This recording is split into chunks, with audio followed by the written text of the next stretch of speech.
Toby Neely is a political activist and graffiti artist. Together with his partner Jay, he sneaks into the homes of wealthy people and leaves the same message on their walls.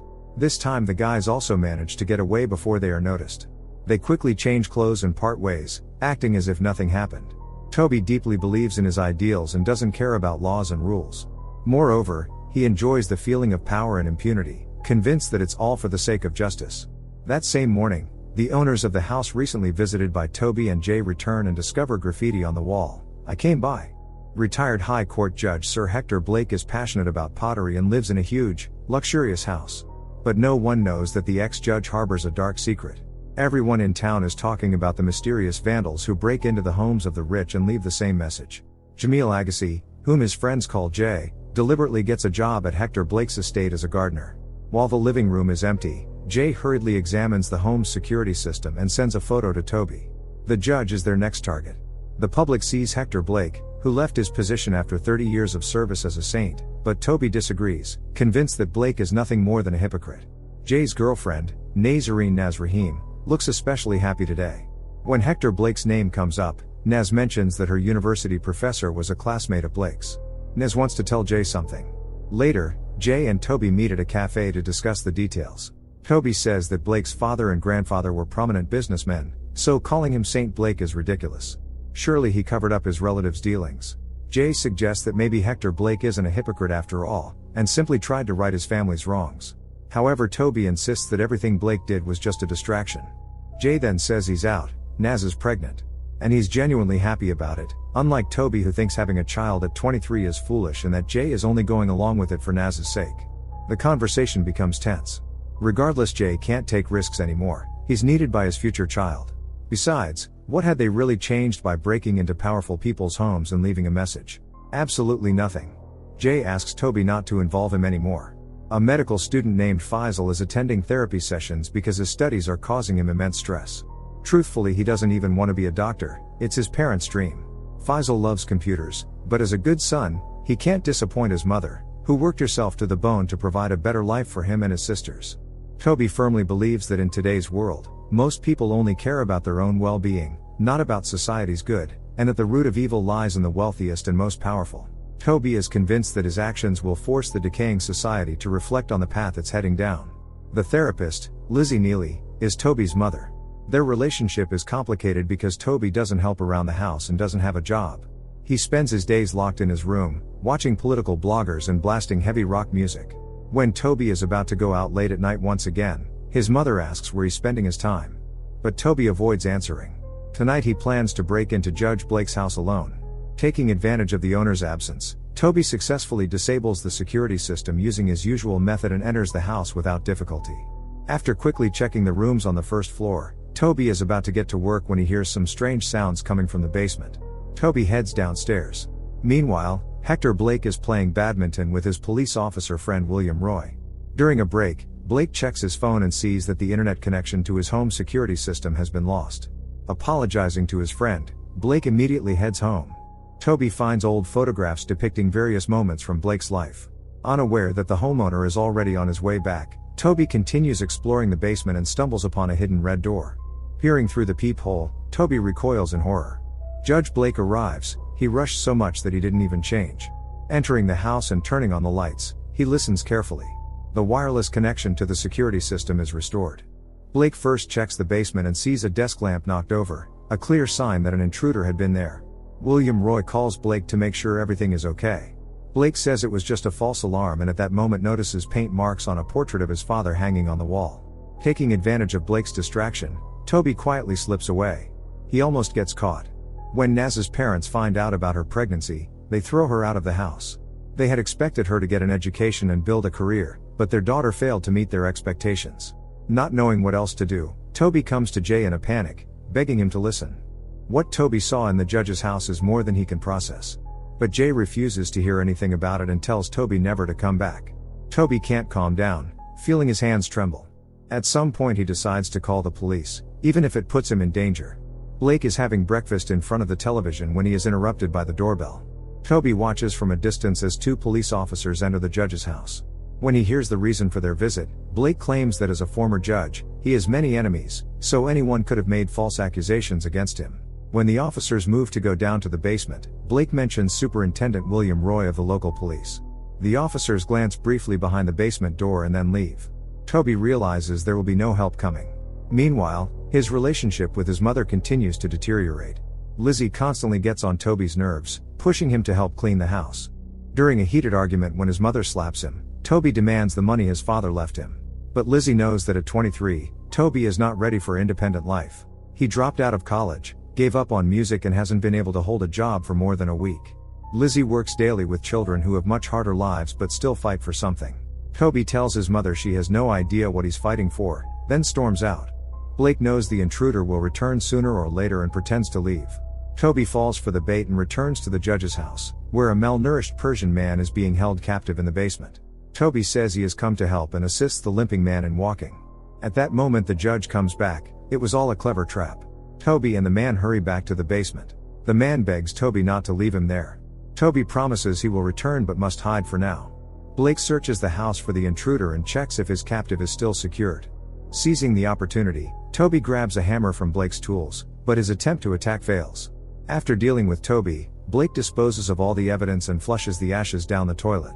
Lizzy is sure that her son hasn't come home only out of spite and that this will be a good lesson for him. But deep down she can't shake her growing sense of unease. 3 days pass.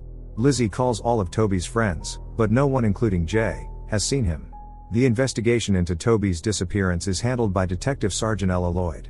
Answering the detective's questions, Lizzy suggests that Toby may have run away because of their fight.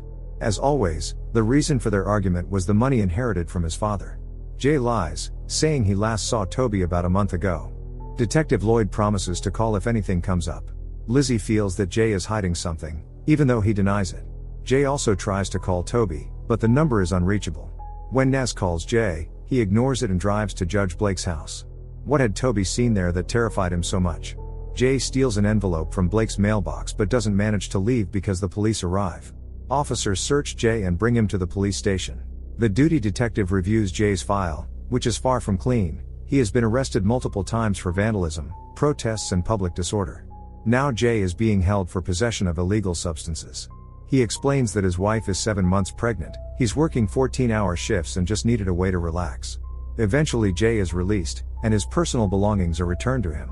Jay opens the letter addressed to Hector Blake from Burlstone School. When Lizzy is woken up by the sound of footsteps, she thinks it's Toby returning, but it's Jay, who still has a spare key. Searching for clues, they open a hidden stash of Toby's that Lizzy never knew about and find substances there, along with a letter to Hector Blake that Jay secretly planted while Lizzy was asleep. In the morning, she brings the letter to Detective Lloyd. Lizzy wonders how such a letter could have ended up in her son's room. How could he possibly be connected to a former judge? The police have already discovered that Toby's phone last pinged near the area where Sir Hector Blake lives. They have also linked this to the anonymous phone call, where someone claimed that a person was being held captive in Blake's basement. It is clear now that it was Toby. Detective Lloyd, along with several other officers, arrives at Blake's house with a search warrant, stating that someone inside might be in danger. Blake has no right to object. In the basement, the officers discover a pottery workshop. Blake explains that he decided to take up ceramics, just like his wife, who is currently undergoing treatment at a psychiatric hospital. Noticing a hidden door behind a shelf, Detective Lloyd demands that Blake open it. There is nothing suspicious inside, but the detective finds it odd that the peephole is facing inward. Suddenly Blake begins to behave erratically, and Detective Lloyd arrests him for obstructing an officer in the line of duty. Lizzy watches from her car, still not understanding how her son could be connected to this man. Thanks to the efforts of William Roy, Blake is quickly released from custody, the incident dismissed as a misunderstanding. For Lizzy this is bad news. After a self-harm attempt, Faisal resumes therapy. The young man says he regrets surviving, because then his parents would finally realize how badly they had failed him. At this, Lizzy breaks down in tears. Later, she searches through Toby's stash again and finds a flash drive, but it is password protected. Lizzy starts spying on Blake, a man with a flawless public image but dark secrets. Blake regularly goes for massages and often chats with a young Persian masseur named Omid, whose family disowned him for preferring men. Omid also frequently faces prejudice when looking for work and in other areas of life. Blake says he might be able to help and offers to meet Omid that evening. Lizzy covertly watches as Blake brings the naive young man to his luxurious mansion. Blake immediately offers him a drink. Seeing a portrait of Blake's father on the wall, Omid asks about his family. Blake shares that his father was a very domineering and ambitious man, who dreamed that his son would achieve even greater success.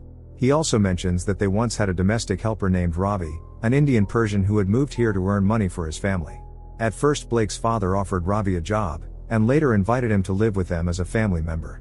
Eventually their relationship turned romantic. Blake's mother couldn't bear it and voluntarily passed away when Blake was still a small child. But Blake's father didn't care. He sent his son to boarding school and enjoyed life with his lover. Blake hated the boy, and with each passing year, his hatred only grew stronger. Omid suggests that perhaps Ravi was also a victim. Not everyone has a choice, especially when you are poor. Sensing something is wrong, Omid hurries to the bathroom, feeling overwhelming dizziness. His body won't obey him, and his mind is clouded. Blake had slipped something into his drink. The young man tries to crawl out of the house, but Blake intercepts him, saying that he simply drank too much and needs to rest. Omid asks for water and asks what ultimately happened to Ravi. Blake replies that he took his revenge. Taking advantage of Blake's momentary distraction, Omid, despite his disorientation, escapes through a window. Lizzy sees this from her car and rushes to help him. Blake is powerless to stop her. Now Lizzy knows for certain that Blake is a hypocrite who merely played to the public while talking about equality in the justice system. Jay visits Lizzy, who has stopped answering calls and showing up at work. Jay's son has already been born, and he named him Aiden. Lizzy congratulates Jay but can't bring herself to feel genuinely happy. Toby is missing, the police have given up, and the only suspect was released. But Lizzy is convinced that Blake is the devil in disguise, who spent years building his reputation to cover his dark deeds. Lizzy tells Jay what happened the night before. She had tried to persuade Omid to go to the police, but he is a refugee and doesn't want any trouble. Soon after, Blake finds Omid and says he can either expedite or block his application for permanent residency in the UK. It all depends on whether Omid agrees to talk. Eventually he gets into the judge's car. Some time later, worried about Omid's disappearance, Lizzy goes to Detective Lloyd. But there's nothing she can do, as Omid never officially reported anything to the police. No one knows that the young man is now locked in Blake's basement. After reading Omid's messages to Lizzy, Blake realizes that this woman is the mother of the guy who broke into his house months ago. Blake knows Lizzy is watching him but doesn't let it show. He leaves his house, deliberately leaving his keys in plain sight. Lizzy calls Faisal to confirm that he has cracked the password on Toby's flash drive. Later she visits Jay, who has completely devoted himself to family life. While Naz is busy with the baby, Lizzy shows Jay the contents of the flash drive on her laptop. They talk privately in the car. Lizzy directly asks Jay if he had broken into Hector Blake's house with Toby. Jay says that he had left that life behind and that Toby went in alone. Lizzy begs Jay to help her break into Hector Blake's house, but he refuses. Lizzy reminds Jay how he used to come to her house when yet another of his mother's boyfriends had beaten him. Jay is grateful to Lizzy but says he cannot risk his own family. Ness senses that her husband is hiding something from her and that it has to do with Toby's disappearance, but Jay stubbornly denies it, leading to a fight between the newlyweds. Lizzy continues to watch Blake, who goes for a run at the same time every morning. This time, knowing where the keys are hidden, Lizzy dares to enter the judge's house. Only too late does Lizzy realize that this is exactly what Blake had planned. Blocking her way, he grabs Lizzy, who desperately struggles to break free. Managing to fight him off, Lizzy runs for the door, but Blake catches her again before any passerby can hear her screams. Jay receives an envelope containing the flash drive, sent by Lizzy, who had not made any copies. Although Aiden is still very small, Naz has already returned to her studies, feeling that her marriage is falling apart. Meanwhile, Lizzy is imprisoned in Blake's basement. The deranged judge has already taken Omid's life. When Lizzy asks where her son is, Blake replies that he flushed Toby's ashes down the toilet, hinting that the same fate awaits her. Lizzy hasn't answered her phone or returned home for a week, which makes Jay increasingly worried. Naz decides to take her son and stay with her friend Katie for a while. Unable to hold it in any longer, Jay tearfully confesses that it was because of him that Lizzy disappeared. Naz embraces her husband and later goes to the university to talk to Philip, one of her professors, who also happens to be Blake's former classmate. Now Jay and Naz are living separately, taking turns caring for their son. Naz tells Jay that Hector Blake will also be reading her dissertation. Moreover, Blake will be receiving an honorary award at the 300th anniversary celebration of Burlstone, meaning Jay will have the opportunity to do what he must. Jay realizes there's no point in denying it anymore. Nez had figured everything out long ago. He just hopes their marriage still has a chance. As the guest of honor, Hector Blake gives a speech at the Burlstone anniversary ceremony. After the ceremony, he leaves and throws Naz's dissertation copy into a trash can. Jay follows Blake's car, breaks into his house, and armed with the first thing he can grab, attacks the sleeping judge. But Blake reacts in time, and a deadly chase begins. Pinning Blake to the floor, Jay demands to know where Toby and Lizzy are.